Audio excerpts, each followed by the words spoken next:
বাংলাদেশের রাজনীতির মহাকাশে আজ যেন কালো মেঘের ঘন ঘটা, আর সেই মেঘের আড়ালে চলছে এমন এক দাবা খেলা যার প্রতিটি চাল নির্ধারিত হচ্ছে অত্যন্ত গোপনে, জনচক্ষুর অন্তরালে। রাজধানী ঢাকার রাজপথ যখন ক্লান্তিতে ঝিমিয়ে পড়ে, ঠিক তখনই শহরের অভিজাত এলাকা থেকে শুরু করে অখ্যাত গলিগুজির বিভিন্ন ড্রয়িং রুমে বসছে রুদ্ধদ্বার বৈঠক। প্রতিটি মুহূর্ত এখন এক একটি নতুন ইতিহাসের সাক্ষী হয়ে দাঁড়াচ্ছে।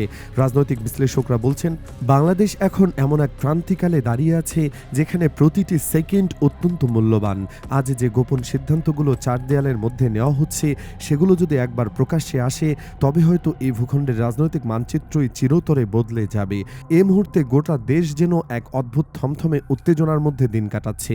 তারেক জিয়ার সম্ভাব্য প্রত্যাবর্তন, জামায়াতে ইসলামের নতুন সব কৌশলগত চাল, এনসিপির দোদুল্যমান অবস্থা এবং চরমোনাইয়ের সাথে তাদের সম্ভাব্য মিতালি, সব মিলিয়ে এক গোলক ধাঁধার সৃষ্টি হয়েছে। তবে এই ধোঁয়াশা বেশিক্ষণ থাকবে না। সংশ্লিষ্ট সূত্রগুলো দাবি করছে, আগামী 48 ঘন্টার মধ্যেই সব কুয়াশা কেটে গিয়ে সত্য দিবালোকের মতো স্পষ্ট হয়ে উঠবে। গত কয়েক দশকের মধ্যে বাংলাদেশের রাজনৈতিক মহলে এমন তীব্র উত্তেজনা আর কখনো দেখা যায়নি। প্রতিটি দলের অন্দরে চলছে আগ্নেয়গিরির মতো অস্থিরতা, কোথাও চলছে মতবিরোধের ঝড়, কোথাও আবার গোপনে চলছে কৌশলগত পুনর্বিন্যাস। রাজনৈতিক বোদ্ধাদের মতে এই 48 ঘন্টা কেবল সময় নয়, বরং এটি বাংলাদেশের আগামী কয়েক দশকের গন্তব্য নির্ধারণকারী এক মাহেন্দ্রক্ষণ। প্রশ্ন উঠেছে অনেক, কে থাকবে কার পাশে, শেষ মুহূর্তে কার পিঠে ছুরি বসাবে কে, নাকি জন্ম নেবে এক সম্পূর্ণ নতুন মেরুকরণ? এইসব প্রশ্নের কেন্দ্রে এখন জামায়াতে ইসলামী। বাংলাদেশে বর্তমান প্রেক্ষাপটে জামায়াত যে অবস্থানে রয়েছে তা রীতিমতো গবেষণার বিষয়। একদিকে তারা চরমোনাইয়ের সাথে একটি শক্তপোক্ত সমঝোতায় পৌঁছাতে চাইছে, অন্যদিকে এনসিপির সাথে জোট গঠন করার প্রক্রিয়া প্রায় শেষ ধাপে নিয়ে এসেছে। তবে এই পথ চলাটা মোটেও মসৃণ নয়। পথের বাঁকে বাঁকে ছড়িয়ে আছে অদৃশ্য কিন্তু শক্তিশালী সব বাধা। বিশ্বস্ত সূত্রে জানা গেছে, জামায়াতের শীর্ষ পর্যায়ের নেতৃবৃন্দ এই মুহূর্তে চরমোনাইয়ের নেতাদের সাথে দফায় দফায় বৈঠকে বসছেন। এই বৈঠকের প্রতিটি শব্দ যেন এক একটি বিস্ফোরক। যদিও বৈঠকের ফলাফল এখনও আনুষ্ঠানিকভাবে ঘোষণা করা হয়নি, তবে ভেতরের খবর হলো উভয় পক্ষে এক ঐতিহাসিক চুক্তির দ্বারপ্রান্তে পৌঁছে গেছে। কিন্তু এই সমীকরণ মেলাতে গিয়ে মাঠ পর্যায়ে তৈরি হয়েছে ভিন্ন এক দৃশ্যপট। চরমোনাই পীরের অনুসারীদের মধ্যে জামায়াতের সাথে এই মাখামাখি নিয়ে তীব্র মিশ্র প্রতিক্রিয়া দেখা দিয়েছে। তৃণমূলের অনেক সমর্থক এই জোটকে মেনে নিতে পারছেন না। সামাজিক যোগাযোগ মাধ্যম থেকে শুরু করে চায়ের আড্ডা, সবখানেই চলছে সমালোচনা। এমনকি চরমোনাইয়ের কিছু কট্টর সমর্থক জামায়াতকে বিদ্রুপ করে মুরগি বলে উপহাস করতেও ছাড়ছেন না। অন্যদিকে জামায়াতের নিচু তলার কর্মীদের মধ্যেও এক ধরনের চাপা অসন্তোষ রয়েছে।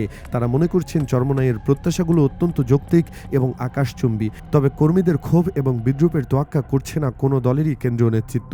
তাদের লক্ষ্য বড়, আর সেই লক্ষ্য অর্জনে তারা যে কোনো ধরনের সমঝোতায় যেতে প্রস্তুত। জামায়াতের একটি বড় শক্তি হলো তাদের আর্থিক সক্ষমতা, আর এই শক্তিকেই তারা এখন তুরুপের তাস হিসেবে ব্যবহার করছে। জানা গেছে, জামায়াত ইতিমধ্যে চরমোনাইকে বড় ধরনের আর্থিক সহায়তার প্রতিশ্রুতি দিয়েছে। নির্বাচনী বৈতরণী পার হতে বিপুল অর্থের প্রয়োজন হয়, আর চরমোনাইয়ের সেই ব্যয় একটি বড় অংশ জামায়াত বহন করতে রাজি হয়েছে। তারা স্পষ্ট করে দিয়েছে, এই অর্থায়ন হবে সম্পূর্ণ বৈধ এবং নির্বাচনী আইনের কাঠামোর মধ্যেই থাকবে। জামায়াতের সুশৃঙ্খল জনশক্তি ইতিমধ্যেই বিশেষ বার্তা পাঠিয়ে দেওয়া হয়েছে। নির্দেশ এসেছে, যেসব আসন চরমোনাইকে ছেড়ে দেওয়া হবে, সেখানে জামায়াতের প্রতিটি কর্মীকে এমনভাবে কাজ করতে হবে যেন প্রার্থী তাদের নিজেদের দলের। এই জোটের মূলমন্ত্র হলো বিজয়। তারা শুধুমাত্র দলীয় আনুগত্য বা সম্পর্কের খাতিরে প্রার্থী দেবে না, বরং জেতার সম্ভাবনা কার বেশি এবং কার জনপ্রিয়তা তুঙ্গি, তাকেই প্রাধান্য দেওয়া হবে। বাংলাদেশের রাজনীতিতে জয়ী হওয়া এই আগ্রাসী কৌশল আগে খুব একটা দেখা যায়নি। তারা এক ধরনের অঘোষিত অঙ্গীকারে আবদ্ধ হয়েছে, প্রার্থী যেই হোক না কেন, কোনো বিদ্রোহী বা স্বতন্ত্র প্রার্থী থাকবে না, বরং উভয় দলের কর্মীরা এক হয়ে ঝাঁপিয়ে পড়বে নির্বাচনী ময়দানে। তবে জামায়াত ও এনসিপির মধ্যকার সমীকরণটি আরও অনেক বেশি জটিল এবং নাটকীয়তায় ভরপুর। এনসিপির ভেতরে এখন রীতিমতো গৃহযুদ্ধ চলছে বললেও ভুল হবে না। দলটির কেন্দ্রীয় ফোরামে ইতিমধ্যে একটি রেজুলেশন পাশ হয়েছে, যা তারা জামায়াতের সাথে জোটে যাবে। এটি এনসিপির ইতিহাসে বস্তুত সবচেয়ে বড় এবং ঝুঁকিপূর্ণ সিদ্ধান্ত। কিন্তু এই সিদ্ধান্তের পথে বাদ সেধেছেন দলের কিছু প্রভাবশালী নারী।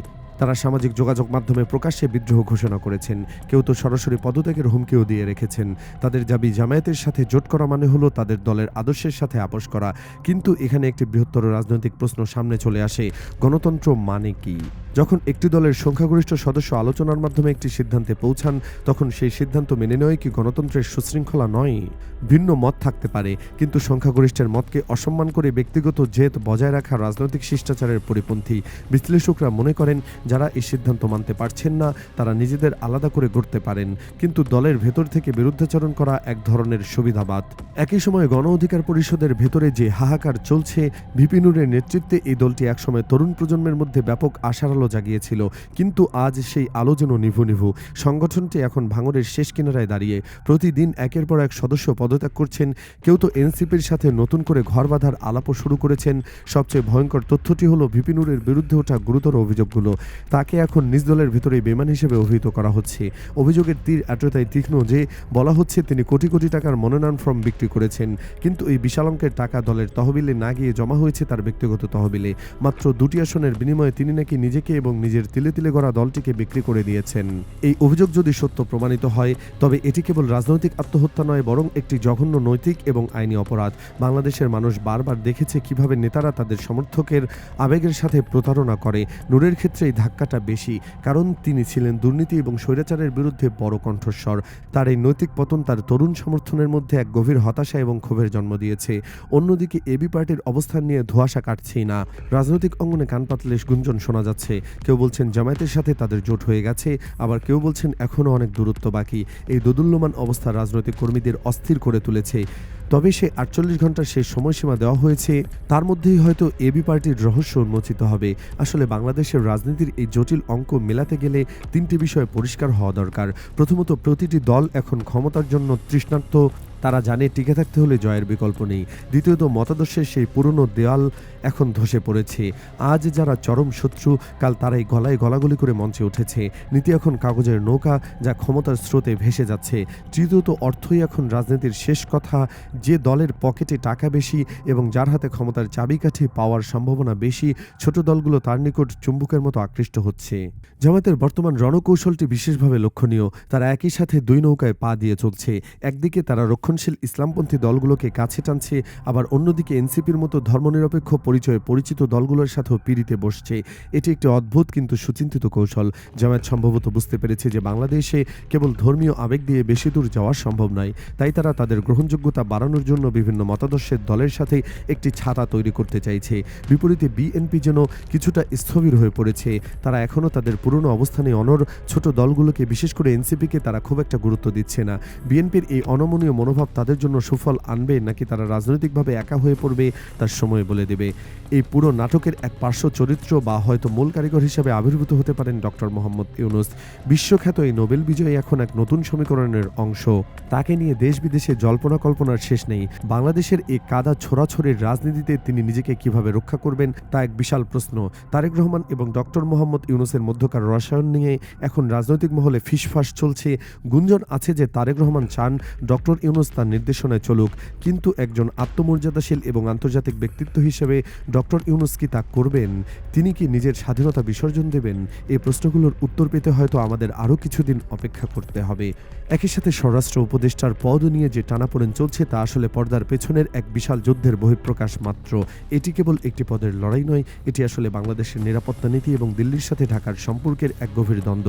একদিকে একদল চায় ভারতের সাথে গভীর এবং নিবিড় সম্পর্ক বজায় রাখতে, অন্যদিকে একদল চায় একটি স্বাধীন এবং সার্বভৌম পররাষ্ট্রনীতি অনুসরণ করতে। এই দুই মেরুর লড়াই এখন তুঙ্গে, আর স্বরাষ্ট্র উপদেষ্টার চেয়ারটি হয়েছে সেই লড়াইয়ের প্রধান ময়দান।